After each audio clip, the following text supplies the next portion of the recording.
The cold winds of Montana Territory swept through the valley, carrying with them the scent of coming snow as Jeremiah Jensen stared at the meager contents of his food, sack a single hunk of salted venison, and the last of his cornmeal.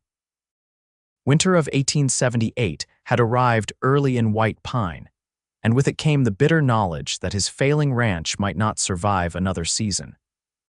He ran a calloused hand through his dark hair and sighed, watching his breath cloud in the crisp November air as he contemplated what remained of his life's work. The harsh clatter of wagon wheels on the frozen road drew his attention. Through the bare branches of the cottonwoods lining his property, Jeremiah spotted a small, weather-beaten wagon lurching to a stop. The woman at the reins was bundled against the cold, but even from a distance, he could see her shoulders shaking with exhaustion or something more desperate. Jeremiah secured his cabin door and strode toward the road. As he approached, he noticed the woman's threadbare coat and the hollow look in her eyes, a look he'd seen too often since the silver mines dried up. Her hands trembled as she fumbled with the harness of a horse that seemed nearly as starved as she was. "Madam," Jeremiah called, keeping his voice gentle. "You all right there?" She turned, and Jeremiah felt something twist inside his chest. Despite the gauntness of her features, her face held a quiet dignity. Her auburn hair escaped from beneath a simple bonnet, and her green eyes, though weary, held a spark of determination.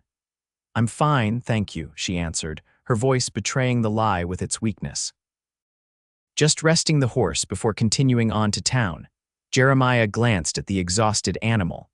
"That horse won't make another mile today, madam, and from the look of those clouds, we're in for a proper blizzard before nightfall." The woman's composure faltered for just a moment. "I need to reach White Pine. I have arrangements there. White Pine's still 5 miles ahead." Jeremiah studied her face more carefully, noting the grief etched in the lines around her eyes. A gold band glinted on her finger, a widow, he realized. "I'm Jeremiah Jensen. My ranch is just there," he gestured toward the modest cabin and barn. "Such as it is, you're welcome to shelter until the weather breaks." "I couldn't impose," she replied, though her eyes darted toward the promise of warmth with unmistakable longing. "It's no imposition. That storm won't wait for propriety, and I won't have your death on my conscience." He offered a small smile. "Besides, your horse needs rest more than you do, I reckon." After a moment's hesitation, she nodded. "Grace Grayson, Mrs. Grace Grayson." She straightened slightly. "I would be grateful for shelter, Mr. Jensen." Together, they led the wagon to his barn. As Jeremiah helped unhitch the exhausted horse, he noticed how little the wagon contained, just a trunk and some bundles that likely represented everything Mrs. Grayson owned in the world. In the warmth of his cabin, Grace Grayson sat stiffly at his rough-hewn table while Jeremiah stoked the fire. The small space quickly warmed, but the widow seemed unable to stop shivering. "How long since you've eaten, Mrs. Grayson?" Jeremiah asked quietly, observing how her gaze kept drifting to his small kitchen area. A flush of embarrassment colored her cheeks. "I'm quite all right." Jeremiah didn't press. Instead, he moved to his shelf and pulled down the last of his food stores. Without hesitation, he began preparing a meal, his last meal, until he could either hunt again or make it to town for supplies. The cornmeal he mixed with water and a pinch of salt, forming simple johnny cakes that he set to cook on the cast iron skillet. The venison he sliced thin. "My husband Thomas died 6 months ago," Grace said suddenly, her hands clasped tightly in her lap. "Fever took him quickly. We had a small farm near Helena." Jeremiah nodded, letting her speak. "The bank took everything. I'm going to White Pine to work for my cousin who runs a dress shop there." Her voice remained steady, but her eyes betrayed her fear. "I haven't eaten since yesterday morning. The last of my supplies were stolen at a camp 2 nights ago while I slept." The admission seemed to cost her greatly. Jeremiah turned from the stove and placed the entire plate of johnny cakes and venison before her. "Please eat, Mrs. Grayson." She stared at the food, then up at him. "But what about you?" Jeremiah shrugged. "I'll manage." Grace's eyes narrowed slightly. "This is all you have, isn't it?" He couldn't lie to those searching eyes. "Winter's been hard, ranch is failing, but I've gone hungry before and lived to tell about it." Grace shook her head firmly and pushed the plate to the center of the table. "Then we share. I won't take a man's last meal while he watches." For a moment, Jeremiah considered refusing, but the quiet dignity in her expression stopped him. Instead, he fetched another plate and divided the food. They ate in silence, the simple meal more satisfying than it had any right to be. Outside, the first heavy flakes of snow began to fall. "Looks like you'll be staying a bit longer than planned," Jeremiah observed, rising to check the window. "That's a proper blizzard starting." Grace's face tightened with worry. "My cousin is expecting me." "No one travels in this kind of weather, Mrs. Grayson. Your cousin will understand." As the evening deepened, they sat by the fire, the howl of the wind making the cabin seem smaller and more intimate than it truly was. Grace told him about her life before her marriage at 18, the small farm they'd worked, the dreams they'd had. Jeremiah spoke of his own struggles, how he'd come west after the war with nothing but hope and determination, how the land had proven both blessing and curse. "My pa had a small farm in Pennsylvania," Jeremiah said, stoking the fire. "Never thought I'd end up a rancher, but after Gettysburg." He trailed off. "Needed open spaces after that," Grace nodded, understanding in her eyes. "Thomas was the same way after Shiloh. The nightmares never really stopped." The shared knowledge of loss hung between them, neither uncomfortable nor intrusive, just there. A connection forged in quiet understanding. When it came time to sleep, Jeremiah insisted Grace take his bed while he made a pallet by the fire. She protested, but he was firm. "My mother would rise from her grave and box my ears if I let a lady sleep on the floor," he said with a small smile. "Please, Mrs. Grayson," she relented, but as she settled into his bed, she looked over at him. "I don't know how to thank you, Mr. Jensen. No need for thanks. Just trying to be human in an inhuman world." Morning brought no relief from the storm. If anything, the blizzard had intensified, with drifts piling against the cabin walls and visibility reduced to mere feet. Jeremiah rose early, added wood to the dying fire, and slipped out to check on the animals. When he returned, stamping snow from his boots, Grace was already up, her hair neatly pinned beneath her bonnet despite their isolation. "It's bad, isn't it?" she asked, reading the answer in his frost-reddened face. "Worst in years," he admitted. "We might be here a couple of days." Grace nodded, accepting the news with remarkable calm. "Then I insist on making myself useful. What can I do?" The next 2 days established a routine between them. Grace took charge of the cabin, cleaning and organizing with quiet efficiency. She discovered flour Jeremiah had forgotten in a back corner of his pantry and stretched their meager supplies with thin, flavorful soups and fresh bread that filled the cabin with a homey scent he'd almost forgotten. Jeremiah tended the animals and kept the firewood stacked. In the evenings, they sat before the fire, talking long into the night. He told her of his dreams for the ranch, how he'd planned to build a herd that would sustain him through his old age. She spoke of her own hopes, tempered now by grief but not extinguished. "I always wanted children," she admitted on the third night, her voice soft in the firelit cabin. "Thomas and I tried, but it wasn't to be." "How long were you married?" Jeremiah asked. 7 years. She twisted the wedding band on her finger. "Sometimes it feels like a lifetime ago. Other times I wake expecting him to be beside me." Jeremiah nodded. "Grief's funny that way, doesn't move in a straight line. You've lost someone too." It wasn't a question. Jeremiah poked at the fire. "My wife, Sarah. We were married just 6 months when illness took her. That was 12 years ago now, and you never remarried," he shrugged. "Never met the right woman, I suppose, or maybe I just got used to being alone." Grace studied him thoughtfully. "I don't think anyone truly gets used to being alone, Mr. Jensen. They just learn to stop expecting anything different." Their eyes met across the firelight, and something shifted between them, a recognition, perhaps, of the similar paths that had led them to this moment, sharing a fire in a snowbound cabin. On the 4th day, the storm finally broke. The world outside was transformed into a brilliant white expanse, the morning sun turning every snow crystal into a diamond.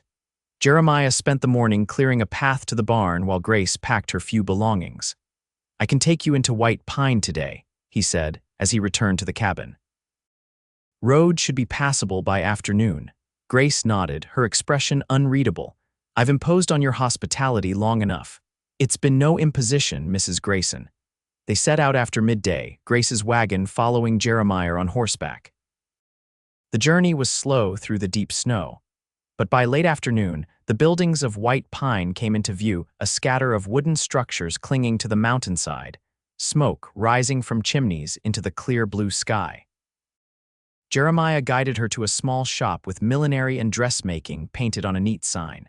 Before Grace could descend from the wagon, the door flew open and a plump woman rushed out. "Grace, oh, thank the Lord." The woman, presumably her cousin, embraced her tightly. "When you didn't arrive, I feared the worst. I was fortunate to find shelter with Mr. Jensen here," Grace explained, gesturing toward Jeremiah. "He saved my life." The cousin turned grateful eyes to him. "Then you must join us for dinner, Mr. Jensen. I insist." Jeremiah shook his head. "That's kind, but I should return to my ranch before dark." Grace stepped toward him, her hand briefly touching his arm. "Please, Jeremiah, let me repay your kindness with at least one proper meal." He couldn't refuse her. Not when she used his given name for the first time, her voice softening around the syllables in a way that made his heart quicken. Dinner was a far more elaborate affair than anything they'd shared in his cabin.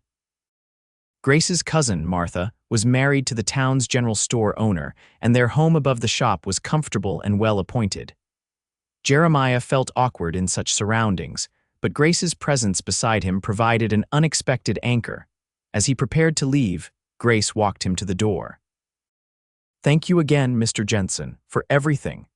"Take care of yourself, Mrs. Grayson," he replied, settling his hat on his head. She hesitated, then added, "Perhaps I'll see you in town sometime." Jeremiah nodded, a strange tightness in his chest. "I'd like that." The ride back to his ranch seemed longer than it had that afternoon. The cabin, when he finally reached it, felt emptier than it ever had before. 2 weeks passed. Jeremiah threw himself into work, repairing fences damaged by the storm and hunting to replenish his depleted food stores. He told himself he wasn't thinking of Grace Grayson, of her quiet strength or the way firelight had caught in her auburn hair. He wasn't remembering the ease of their conversations or how the cabin had felt more like a home with her in it. When supplies ran low again, he had no choice but to return to White Pine. He told himself he wasn't looking for her as he tied his horse outside the general store, wasn't listening for her voice as he gathered the few items he could afford. Mr. Jensen. The soft voice behind him sent a jolt through his body. He turned to find Grace standing there, a bolt of fabric in her arms and a smile on her face that reached her eyes. "Mrs. Grayson." He removed his hat. "You're looking well," and she was. The hollow gauntness that had marked her features during the storm had filled out. Her cheeks held healthy color, and her green eyes sparkled with life. "As are you," she replied. "Though perhaps a bit in need of a proper meal again." Jeremiah laughed softly. "Is it that obvious?" "To someone who has seen how little you keep in your pantry, yes." Her expression grew more serious. "I was hoping to see you again. I wanted to thank you properly." "You already did." She shook her head. "A meal with my cousin hardly seems adequate." She hesitated. "I'm making a stew tonight." "Far too much for just myself. Perhaps you might join me." Jeremiah found himself accepting before he'd fully considered the implications. That evening, he presented himself at the small rooms Grace rented behind her cousin's dress shop. She welcomed him warmly, and the smell of rich stew filled the modest space. "This is quite different from our last meal together," Jeremiah observed as she served him a generous portion. Grace smiled. "I've been saving up for this. I wanted to show you that your sacrifice wasn't wasted." "It wasn't a sacrifice. It was," she insisted gently. "You gave your last meal to a stranger. I won't forget that." They ate together, the conversation flowing as naturally as it had during the blizzard. Grace told him about her work at the dress shop, how she was saving to perhaps open a place of her own someday. Jeremiah spoke of his struggles with the ranch, his dwindling hopes of making it profitable. "Why do you stay?" she asked, "if the land is so unforgiving?" Jeremiah considered the question. "It's mine, the only thing I've ever truly owned, and there's still beauty there, sunrises that make your heart stop, nights when the stars feel close enough to touch." Grace nodded thoughtfully. "I understand. Some things we hold on to because they're part of who we are, not because they're easy." After dinner, he lingered longer than he should have, reluctant to leave her company. When he finally rose to go, Grace walked him to the door. "I enjoyed this evening," she said softly. "As did I," Jeremiah replied.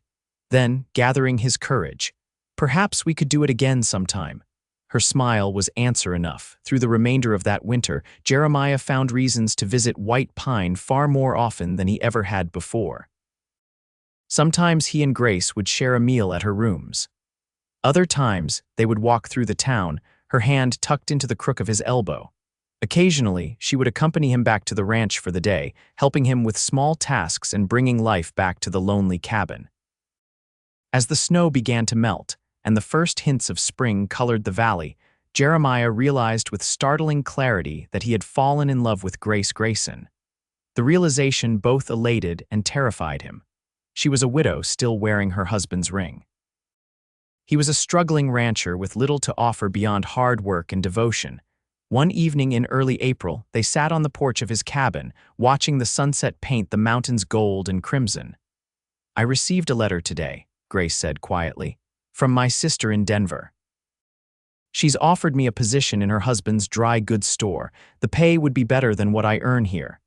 Jeremiah felt as though the ground had disappeared beneath him. "Are you going to accept?" Grace turned to look at him, her eyes searching his face. "I don't know. There's nothing really keeping me in White Pine except, his voice was barely audible. She took a deep breath. "Except you, Jeremiah. These past months you've become important to me." Hope flared in his chest. "You've become important to me too, Grace, more than important." She looked down at her hands, at the gold band that still encircled her finger. "I never expected to feel this way again.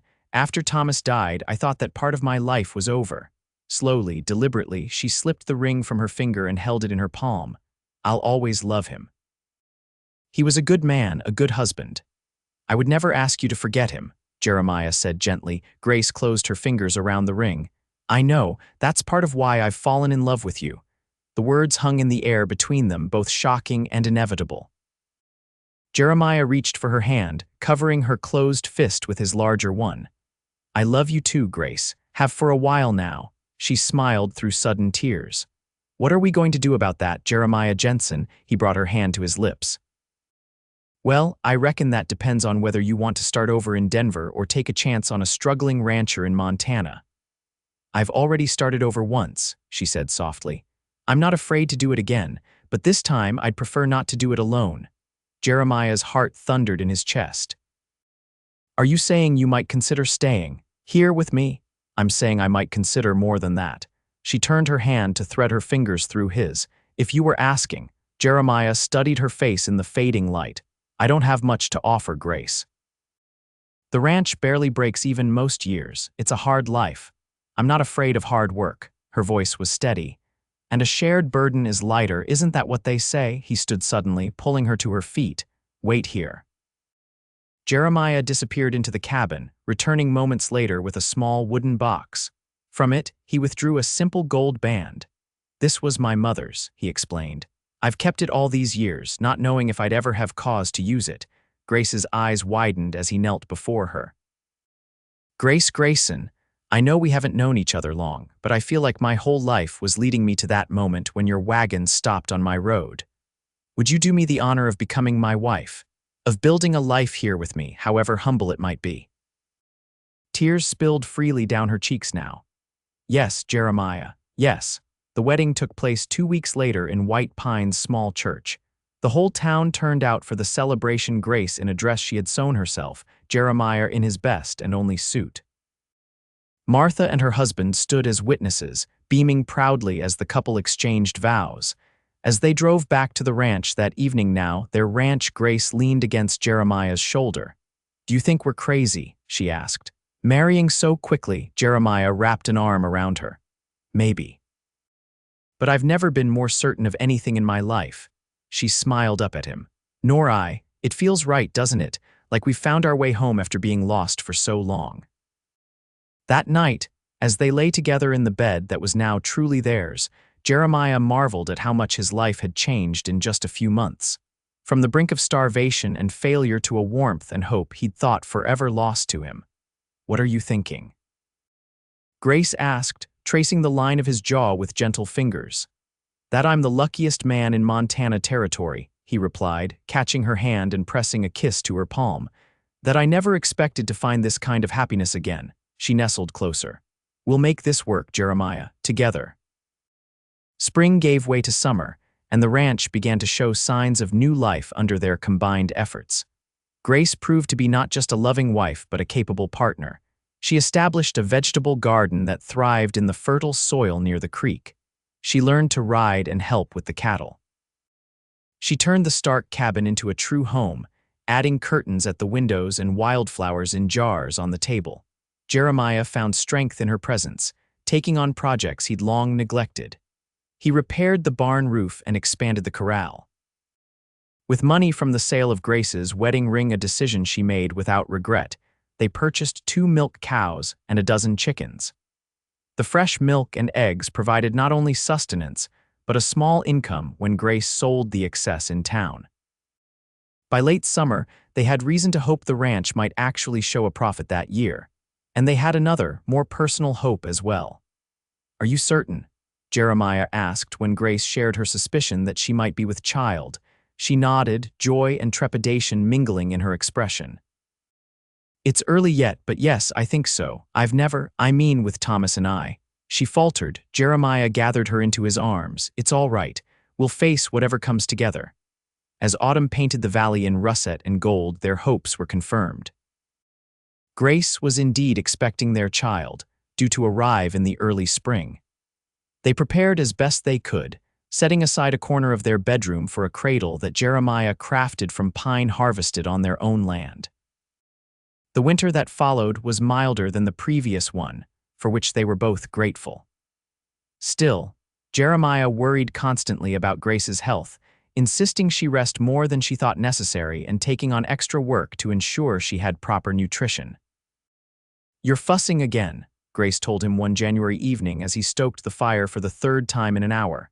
Can't help it, he replied with a sheepish smile. Never been an expectant father before. She set aside her sewing and held out her hand to him. Come feel, the baby's active tonight. Jeremiah knelt beside her chair, placing his hand on the swell of her abdomen. After a moment, he felt a definite movement beneath his palm. His eyes widened in wonder. That's our child, he whispered. Grace covered his hand with hers. Our miracle. In late March, as the first crocuses pushed through the melting snow, Grace went into labor. The nearest doctor was in White Pine, and though Jeremiah rode for him immediately, he knew the baby wouldn't wait. He returned with Martha instead, who had assisted at many births in her time. The labor was long and difficult. Jeremiah paced outside the bedroom door, each of Grace's cries cutting him to the quick. When Martha finally emerged, her apron stained but her face wreathed in smiles, he nearly collapsed with relief. You have a son, Mr. Jensen, she announced. A fine, healthy boy. Jeremiah entered the bedroom with trembling steps. Grace lay propped against the pillows, her face pale with exhaustion but radiant with joy. In her arms was a tiny bundle wrapped in a soft blanket she'd prepared months before. Come meet your son, she said softly. Jeremiah sat carefully on the edge of the bed, peering down at the red, wrinkled face of his child. The baby's eyes were closed, his tiny fists clenched as if ready to take on the world. He's perfect, Jeremiah managed, his voice thick with emotion. Grace smiled up at him. I thought we might name him Thomas Jeremiah Jensen, to honor both the men who shaped my life. Tears welled in Jeremiah's eyes. Are you sure? She nodded. Very sure. Thomas gave me love during one chapter of my life. You've given me everything in this one. Jeremiah leaned down to kiss her, then gently touched his son's cheek with a reverent finger. Welcome to the world, Thomas Jeremiah. You've got the strongest mother a boy could ask for. The years that followed brought both challenges and joys to the Jensen family. The ranch slowly prospered under their combined management. Grace's garden expanded to include fruit trees and berry bushes. Jeremiah's small herd of cattle grew, and he added sheep as well, discovering that the wool brought a steady income when Grace's skilled hands transformed it into blankets and clothing to sell in White Pine. Young Thomas grew into a sturdy, curious boy with his mother's green eyes and his father's quiet determination. He followed Jeremiah everywhere, soaking up knowledge about the land and animals like a sponge. When Thomas was 3, Grace gave birth to their second child, a daughter they named Sarah Elizabeth, for Jeremiah's first wife and Grace's mother. Unlike her brother, Sarah was delicate from the beginning, giving them several frightening months before she finally began to thrive. "She's a fighter," Grace said, watching the baby finally take to nursing properly. "Just like her father." Jeremiah shook his head. "Like her mother, you mean? I've never known anyone as tenacious as you, Grace Jensen." As the children grew, so did the ranch. By 1885, what had once been a struggling homestead had become a respectable operation. The Jensen name was known throughout the county for quality wool and beef. The cabin had been expanded to a proper house with 4 bedrooms, a parlor, and a kitchen large enough for Grace to teach both children the cooking skills she had perfected. Life wasn't without its hardships. A particularly severe drought in 1888 nearly wiped out their herd. The harsh winter that followed claimed 2 of their best horses. But through it all, Jeremiah and Grace faced each challenge as they had from the beginning together, with a strength born of deep love and mutual respect. In the spring of 1890, they celebrated their 10th anniversary. With Thomas now 11 and Sarah 7, they decided to mark the occasion with a rare trip away from the ranch. Leaving the children in Martha's capable care, they traveled to Helena for 3 days of what Grace jokingly called city living. On their second night, as they strolled arm in arm through the streets after dinner, Jeremiah suddenly stopped. "What is it?" Grace asked. He pointed to a small restaurant across the street. "That's where I was headed when the blizzard hit 12 years ago. I'd come to Helena to try to secure a loan to save the ranch. They turned me down." Grace studied the establishment. "What would have happened if you'd gotten that loan?" Jeremiah considered. "I might have saved the ranch sooner, or I might have just prolonged the inevitable. Hard to say." "And you would have been here in Helena when my wagon broke down outside your property," Grace said softly. "We might never have met." Jeremiah pulled her close. "Then I'm grateful for every bank that refused me, every setback that led to that moment when you appeared on my road." Grace leaned her head against his shoulder. "Sometimes the hardest paths lead us exactly where we need to be." When they returned home, the ranch welcomed them with familiar comfort. Thomas ran to meet them, eager to share everything they'd missed in their brief absence. Sarah followed more sedately, a crown of wildflowers adorning her dark hair. That evening, after the children were asleep, Jeremiah and Grace sat on the porch, much as they had on the night he'd proposed. The ranch stretched before them, bathed in moonlight, fertile fields, healthy livestock, a home built with love and persistence. "Do you ever wonder what would have happened if you'd continued on to White Pine that day?" Jeremiah asked. "If the storm hadn't forced you to stop?" Grace considered the question. "I might have built a different life, perhaps opened that dress shop I dreamed of." "Do you regret the path you chose instead?" She turned to him, her face softened by years of shared joy and hardship, still beautiful to him in ways that transcended the physical. "Not for a single moment. You offered me your last meal when you had nothing else to give. How could I not offer you my heart in return?" Jeremiah took her hand, the same hand he'd held thousands of times over the years, and still felt the same rush of gratitude and love. "Best trade I ever made." Grace laughed softly. "Indeed, though I think we've both received far more than we bargained for." As the years continued to pass, White Pine grew from a mining settlement into a proper town. The railroad finally reached them in 1893, bringing new opportunities and challenges. Thomas, at 14, began taking on more responsibility at the ranch, showing a natural aptitude for animal husbandry that surpassed even Jeremiah's skills. Sarah, ever the more scholarly of the two, devoured every book she could get her hands on and dreamed of becoming a teacher. In the spring of 1896, their family expanded once more with the unexpected but joyful arrival of another son, whom they named William after Grace's father. Though Grace was nearly 40 and the pregnancy more difficult than her previous ones, young Will entered the world with robust health and a full-throated cry that, as Jeremiah joked, would serve him well on a cattle drive. The turn of the century brought a sense of both accomplishment and reflection. Jeremiah, now in his mid-50s with silver threading his dark hair, sometimes marveled at how far they had come from those desperate days when he'd contemplated abandoning the ranch altogether. "Did you ever imagine this?" he asked Grace one evening as they watched 18-year-old Thomas directing the spring roundup with confident efficiency. Grace, her own auburn hair now streaked with gray but her green eyes as bright as ever, shook her head. "Never in my wildest dreams." "But that's the beauty of life, isn't it? It surprises you." Sarah, at 17, had indeed become a teacher, taking a position at White Pines Growing School. She lived at home still, riding into town each day on her favorite mare. Will, at 4, was the unexpected joy of their later years, bringing laughter and new energy to a home that might otherwise have grown too quiet as the older children found their own paths. In 1902, Thomas married Mary Fletcher, the daughter of a neighboring rancher. They built a house on the eastern portion of the Jensen land, expanding the family operation and bringing the first grandchild, a boy they named Jeremiah Thomas, the following year. "A dynasty," Grace teased Jeremiah as they held their grandson for the first time.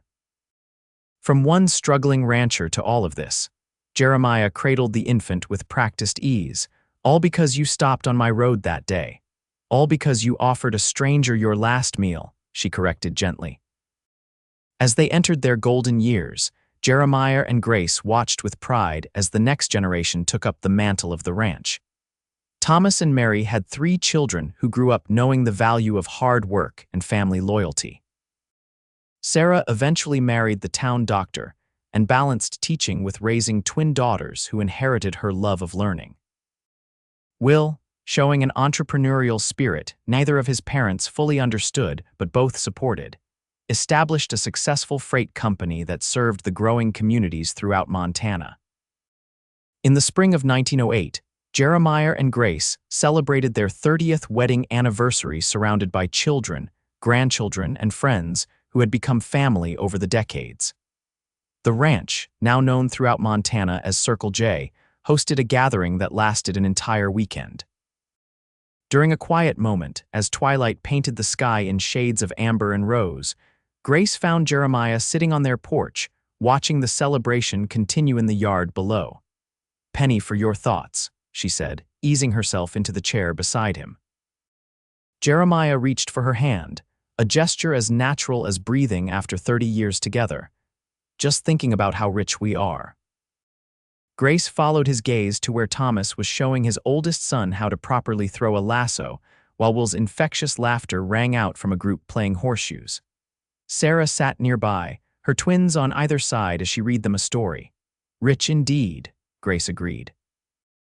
"Though not in the way most people measure wealth." "The only way that matters," Jeremiah replied.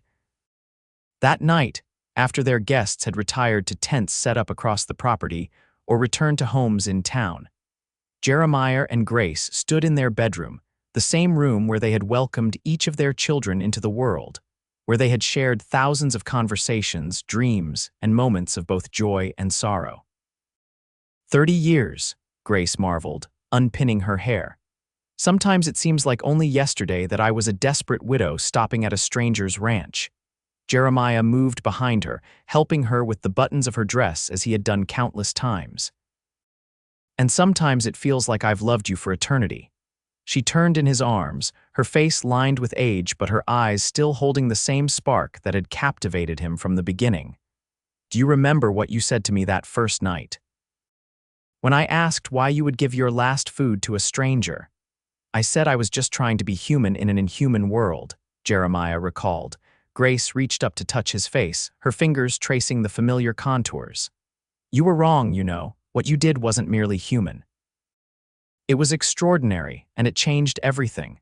Jeremiah pulled her close, breathing in the scent that had become home to him. "You changed everything, Grace. You offered me forever when I'd stopped believing in tomorrow."